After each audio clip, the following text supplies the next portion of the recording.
হিংসা করে কারো কোনো ক্ষতি হতে আমি দেখি নাই, বরং যে হিংসা করেছে তার ক্ষতি হয়েছে।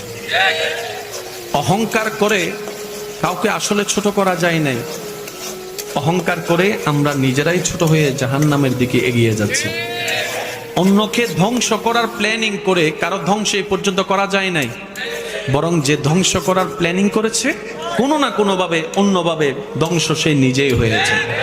সেজন্য মনে রাখবেন, রব যাকে তুলতে চায় পৃথিবী তাকে নামাতে পারে না।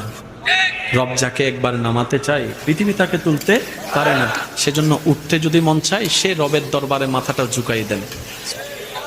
যদি উঠতে মন চায় সে রবের দরবারে মাথাটা ঝুঁকাই দেন, যেন রব আপনার মাথা ঝুঁকানো দেখে বলে, আমি আল্লাহ তাকে এত কিছু দেওয়ার পরও সে নিজের অহংকারকে পিছনে ফেলে আমি রবের দরবারে ভিক্ষুক হয়ে নামাজে সিজদায় লুটে পড়েছে। সুবহানাল্লাহ। সিজদায় লুটে পড়েছে, কপালটা লাগিয়ে দিয়েছে। যে মাথা সে কারো সামনে নত করতে চায় না, মাথা হেড করতে চায় না, আজকে সে বান্দা কোনো জোরাজুরি ছাড়া আজানের ডাকে সাড়া দিয়ে আমি রবের দরবারে নামাজের মাধ্যমে ঝুঁকে